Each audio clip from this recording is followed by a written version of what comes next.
is a particular kind of grief embedded in Bree's condition that deserves to be understood before anything else about this story can be assessed. Because she is not simply a ghost with unfinished business in the conventional sense, she is a woman frozen at the exact age she was when an unspoken feeling was still alive in her, still possible, still theoretically capable of becoming something, and her death did not simply end her life, it sealed shut the only window during which she might have found the courage to tell Kristen the truth. Which means every year that passes in the world of the living, every year Kristen grows older, builds a career, perhaps loves other people, moves through the ordinary architecture of an adult life, Bree remains suspended in the specific, aching moment of a crush that never got to resolve into either rejection or reciprocation. And this suspension is worth sitting with, as its own distinct form of loss, different from ordinary grief. Because Bree is not simply mourning a life cut short, she is mourning a sentence that was never finished, a confession she never got to make. And the tragedy of dying with an unspoken love still folded up inside you carries a particular resonance for queer women, many of whom know intimately what it feels like to carry a truth about your own heart for years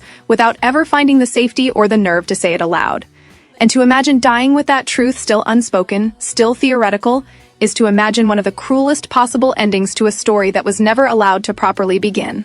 There is real and legitimate poignancy, then, in imagining Bree watching Kristen move into the very house where Bree once lived. Watching the years compress and blur as her own frozen adolescence brushes up against Kristen's continued unfolding adulthood. Because this reunion forces Bree to confront something most people are spared. The direct, unmediated experience of seeing exactly what her life would have looked like had it continued. Visible now only through the proxy of watching someone else's life proceed in the very space that was supposed to be the backdrop of her own. And this specific ache, watching someone you loved keep living while you remain exactly as you were, deserves to be treated as the emotional center of the story, rather than as mere setup for a supernatural romance plot, because it captures something true about the particular grief of loving someone you never told. The way that unspoken love does not fade with time, the way spoken and processed feelings often do, but instead calcifies, remaining perfectly preserved, untouched by the corrective friction of rejection or reciprocation or simply the passage of ordinary relational time that tends to soften even our most intense adolescent feelings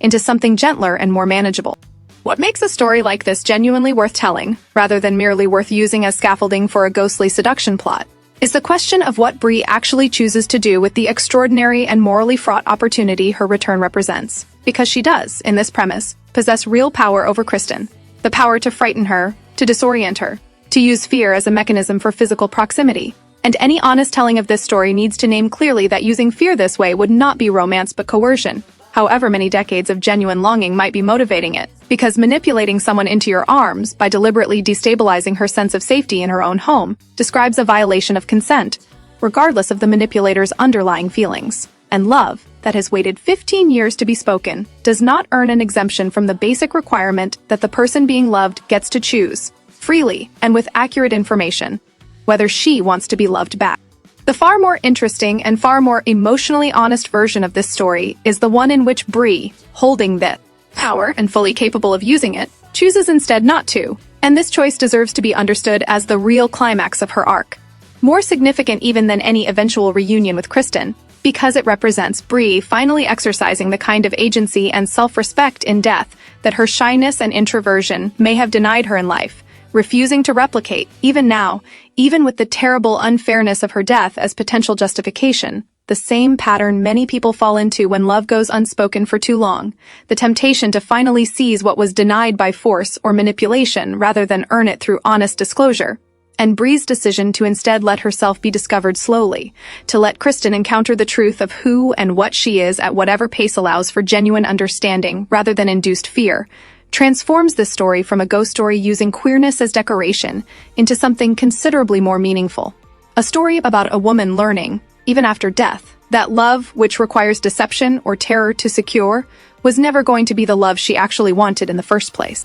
This choice also allows the story to explore something valuable about the specific vulnerability of finally being honest after a lifetime, or, in Bree's case, an afterlife, of silence, because letting Kristen discover the truth gradually, through small unexplained warmths, through a presence that feels protective rather than threatening, through details of the house and its history that Kristen slowly assembles into recognition, requires Bree to tolerate an agonizing kind of exposure, the possibility that Kristen might piece together the truth and be afraid rather than moved, might reject the revelation entirely, might simply move out and never look back. And choosing to risk that outcome rather than force a different one through fear represents exactly the kind of vulnerability many queer women recognize as the hardest and most necessary part of finally speaking a long-held truth, the moment where you have to let go of control over the outcome and trust the other person to receive what you're offering honestly, rather than manufacturing her response through manipulation, because the fear of genuine rejection feels unbearable. There is also something meaningful in imagining Kristen's side of this slow discovery,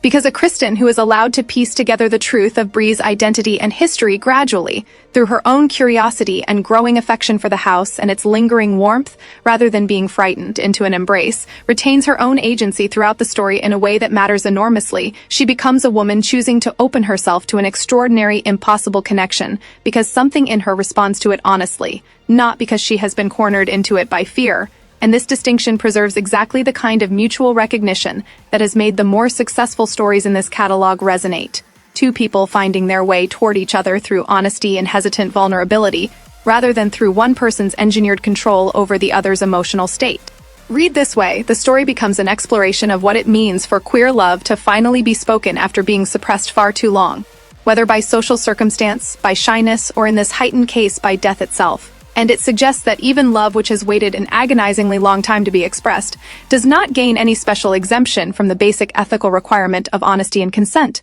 that the specific tragedy of Bree's unspoken high school crush does not justify replicating, in a new and more literal form, the very silence and indirection that kept her from telling Kristen the truth while she was alive, but rather asks her to finally break that pattern, to risk real vulnerability by letting herself be known truthfully rather than seizing connection through fear. And if Kristen does eventually come to love her, whether romantically or in some other form entirely her own to define, that love will mean something only because it was freely given, discovered through genuine recognition rather than compelled through terror. And this is the version of the story that actually honors the decades of longing at its center, because it insists that even love born of tragedy, even love that waited far too long and lost its chance to be spoken in life, deserves to finally exist honestly rather than to finally get what it wants by any means available. And Bree's choice to wait, to let herself be seen slowly and truthfully rather than to force a resolution through fear, is itself the most romantic and most quietly heroic act available to her. A final, belated act of the same courage she never quite managed to summon while she was alive to need it.